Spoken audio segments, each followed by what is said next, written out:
Welcome to the seventh video on classical mechanics and relativity. In this video, we will be discussing about addition of velocity as the consequence of Lorentz transformation. When we learned the Lorentz transformation and special theory of relativity, you may have wondered how is it possible for the velocity of light to be a constant irrespective of the frame of reference. If you have wondered about that, you will have an answer at the end of this video. In the last few videos, we have discussed about the Lorentz transformation and the inverse Lorentz transformation. In this video, we will be studying about the transformation of velocities. Let's take two coordinate system S and S prime. For simplicity, we take the Cartesian coordinate system and the axes are aligned. The frame of reference S is stationary and the frame of reference S prime is moving in the positive x direction with a velocity v. Now let's take a particle which is at point P. When you observe from a frame of reference which is at rest, that means when you observe from S, the coordinates of the particle are x, y, z and time is t.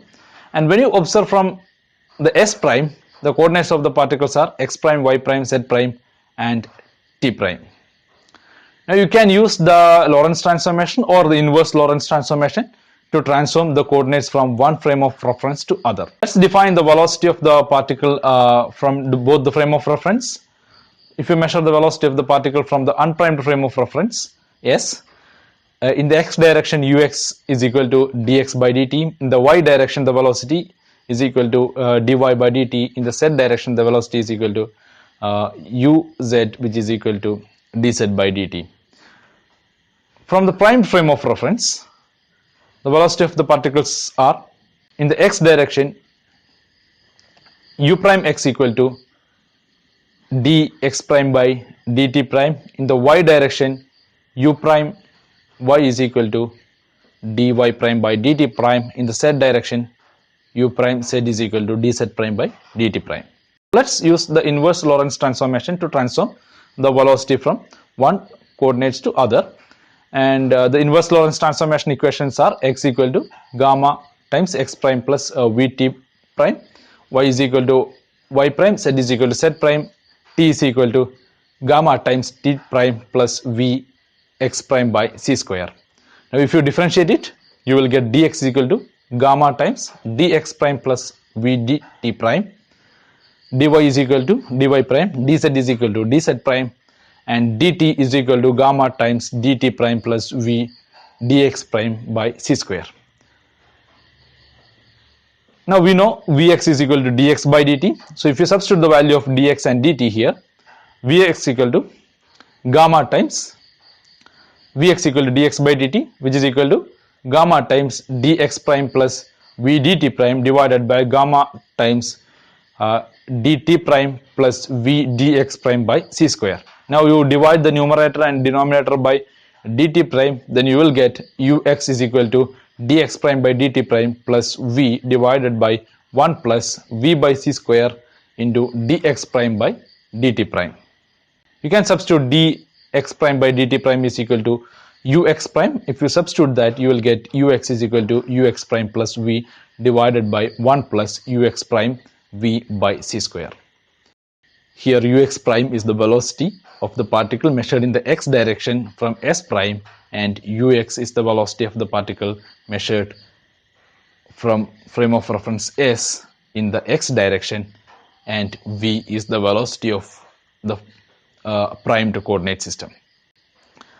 We can find the velocity in the y direction similarly. So velocity in the y direction when measured from the frame of reference S equal to vy.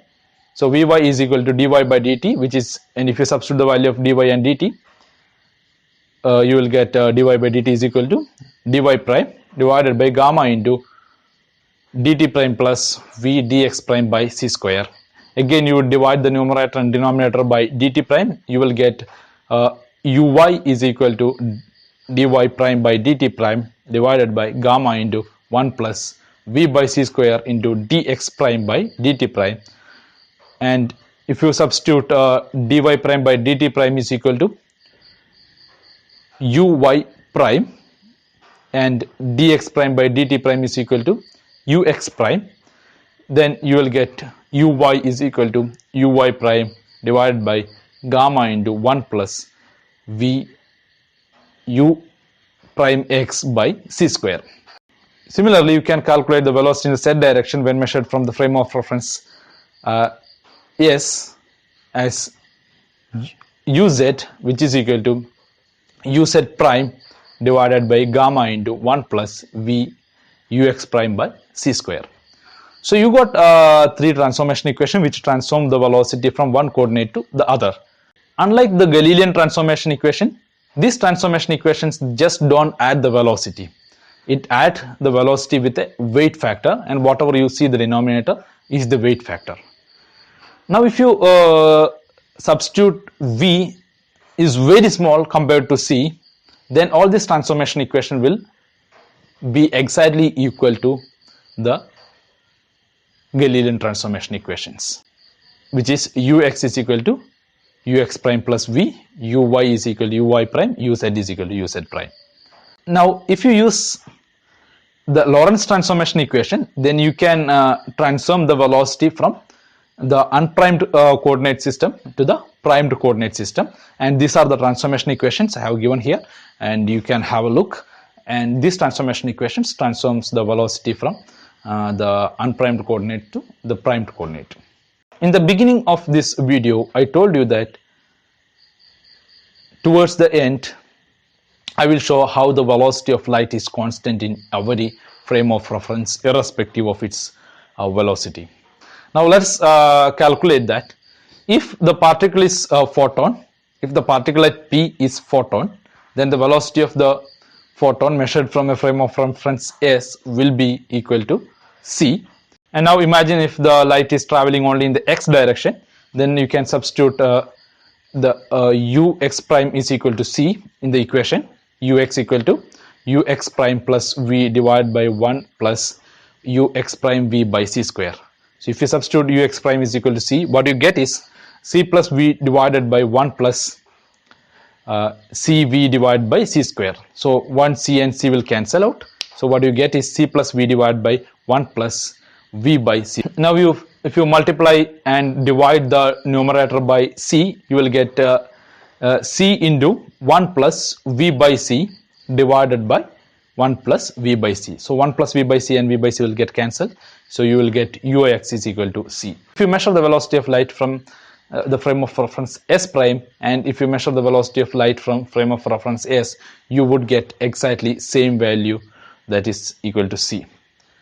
Now whatever the value you give for the velocity v, no matter, you will get exactly same value as c.